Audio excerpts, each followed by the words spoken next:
Hello, friends, and welcome to the Union Labor Advisory Network. I'm Mike Fina. Today, I'm extremely proud and privileged to be with Christina Lemyre, Insulators Local 12, out of New York City, or New York, Long Island, here today to learn a little bit more about her background, history, and experience. Christina, thank you very much for being here today. Excited to have you on the show. Thanks for having me. Yes. So tell me a little bit more about Christina, how you got started, how you got into the trades. You know, who is Christina? So I got here. I was told by a friend to get on a line to join the trades. I was getting divorced. I was 27, 3 kids getting divorced. I was working with people with disabilities. I loved my job, but I couldn't. There was no way I was going to support 3 kids and have that job. He told me that I would be able to afford to live and support my family by going into the trades. So I got online and I put in an application and I got accepted, and here I am. How did you start a career as an insulator with Local 12? From your background, caring for kids in that profession, and then how did, your friend told you to join the trades? I got accepted into the apprenticeship program. It's a 4-year program. You go to school once a week and every other weekend for 4 years. There's a lot to learn. I think there's also a misconception of what insulators do. So a lot of people think we're carpenters and that we stuff the walls, and that's not what we do. We're energy conservation specialists. So we deal with any type of input or output. So any type of water or any type of air that's going in and out of buildings, it's to conserve the energy. We insulate those things to conserve energy, Efficiency, you can provide efficiencies to these buildings. Right. Then I'm in a niche of all this. So I do fire stop, which is a smaller niche of that. My job is exactly what it is. It's to stop fires. Well, there's different skill sets for different people, and how you adapt to be able to facilitate the job or work that you're doing. You can get it done. I mean, women can do some of these jobs maybe slightly different in different ways, and there's certain particular professions that might be more geared towards certain people.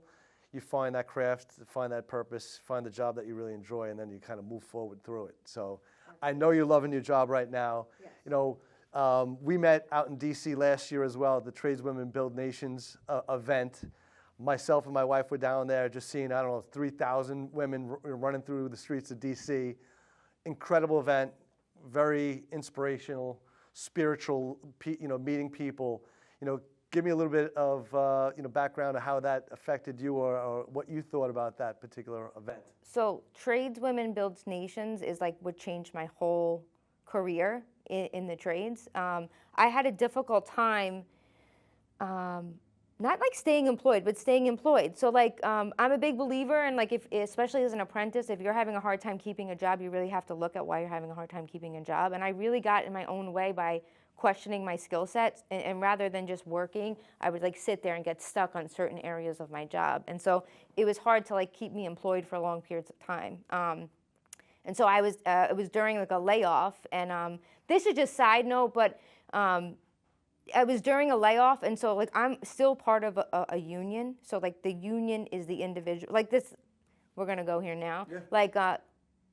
A union is not a social service. So you don't come here and then you just get stuff. I am the union. The individual is the union. And there's a bunch of individuals who go to work and make companies money. And in return, we get cool things like pensions and health care, right? We get to be a livable wage. I was able to buy a house in 4 years on Long Island. It just never was in the cards for me. I really genuinely didn't think that I was ever going to get there. But I did. But it goes back to showing up, even when things aren't going well for you, I guess individually. So I had a hard time staying employed, but I didn't pull away from my union. I actually dived in deeper. I would show up to the rallies and the pickets. And so it was me, the organizer, my teacher at the time, my 2 daughters, and we were at a picket line, right? And he told me about Tradeswomen Build Nations. I had been laid off for a few months, and I got on a plane and I just went. And that was the year before this year. And so I went to Las Vegas. I've never been there before either. I didn't know anybody. I just went. I just showed up. And when I got there were 2,000 people. And what was really cool is I think I was looking for people that look like me, and the idea that there's like where are the women in the trades, and like we're already here. There's like thousands of us. We just like, for me, it's like I just needed to be connected to them. Like I didn't know they existed. Like especially on job sites. Like more recently, there are a lot of women on the job sites. But when I first started in like 2019, there were a lot of times where I was the only woman on the job site. So tell me about, Christina, about your job or some of the programs or maybe the committees that you may have started within Local 12 to feel more connected, or within your space, or maybe coming back from Tradeswomen Build Nations, some of the committees that you may be involved in that you think may be beneficial, helping others within your local, or just feel you more connected, or learning a little bit more. When I went to Tradeswomen Build Nations, I got on a plane. I didn't know anyone. I show up. There's 2,000 people. I don't know where I'm fitting in. Right? My coordinator had another local from our international reach out to me, and that was my first experience with a sisterhood, but like an actual sisterhood. So like Local 17, like always shout out to Local 17. Like they like scooped me up and treated me like I always belonged. And watching them, like there were apprentices and there were like women in leadership roles. But I spent the weekend with them. It was really just empowering. So then I came back and I went to my local, and I have to say, my local has been very, very supportive of me and building a women's committee. I've had friends go after Tradeswomen Build Nations as well, go to their locals and ask to, have a women's committee, and they were told there's no reason for one. I don't have that with I love my local. My big thing with my local is there's never been a time where I've asked something and they've told me no. Like if I ask for something, I usually go with like the solution. So I'm not going to ask you for something and not show up, right? Like if I'm asking you for something, this is the plan on how I plan on getting it. I just need your okay. You know what I mean? So I built the women's committee. I didn't know that we had 20 women in our local. We do. It was nice to hear where we're all at, kind of take the temperature of the women in our, like, what do we need and how are we going to get it, and like what are we willing to do to get it. And that's kind of like where I'm at is I was interested in the retention rate of the women and why our retention rate isn't so great. And so I'm in the midst of like research on that, like how much is it people giving up and how much it is like we need things and we just don't know how to ask for them. And so like the point of the women's committee for me was like, how do we get what we need in order to like stay here, right? And a committee, and I remember also like when I was introduced to like at our union meeting, they were like, Christina's gonna start a women's committee, and like I had to like say something, and I was like, I just want to let everyone know that like I came to this local with no plan B. Like I have 3 kids at home, like I can't like quit, right? Like I've already invested 4 years of my life. At that time, I'm like 34, like this is it for me. So I have to make this work, right? Like I can't keep restarting my life. So I got to figure out how to dig my heels in. And so because of Tradeswomen Build Nations, I came back with a fire. That's what happens. It's like when you're around people going in the same direction as you, and then when you're in a room full of like thousands of people, there's something that happens to your spirit, and you sound like a wackadoo for saying stuff like that, but like until you've experienced something like that, it's an experience that just, there's no words for it. There's a sisterhood, it exists. Yep. And the cool thing is you're part of it, whether you want to be or not. Like all you just show up. My experience is like, once again, if you just show up, help is like, I don't know, there's like opportunity everywhere. When I got to my local, like I said, it came with a fire. I was on a mission to figure out where the women are, what's up. And I also had to explain, like, no plan B. I'm trying to figure out what we need. How are we asking for what we need? How are we staying for what we need? Because it's like, I find that, like, at least for me, I don't believe anyone owes me anything. Also, if you give me something and I don't work for it, you can take it away, right? And so, like, it's very important to put in the work. You know what I mean? Then it's yours. Like, you built it, it's yours. Just like like our locals, we build it. Like, I'm part of something that's bigger than me. I built it. No one's coming in and shaking down the foundation of my local. There's men and women that are standing on that. That's what an e-board's for. You know what I mean? Like, major decisions are made. People's livelihoods are made. We trust in our members, stuff like that. Let me tell you, there's no meeting you. You could see the fire, you could see the passion. You understand, how to work with other people. And like you said, there's no plan B. And, I've met you. I've seen you a few times. We've talked numerous times as well. Your executive board, some of your leadership, I know as well. And they are aces. So to be surrounded with really good people, with, good intentions and work ethic that you have, because again, you need to be able to survive, and you're going to do really good work because your work is your resume. You're going to be successful. And, again, some of your obstacles that you've had to go through to be where you are today, you are inspiring others. You are leading other people to opportunities within these careers and trades. You've met other people through other organizations that, we're affiliated with, and you went through some programs, and now they're going to have you back to talk to about, how to inspire other people.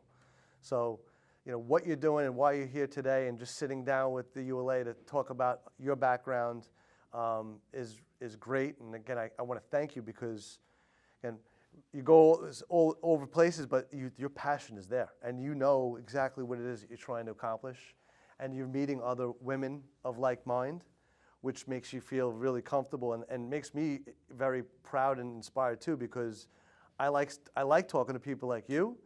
And the other people like Brooke, like we talked about, or Yuri, just some of the recent females that we've had conversations with.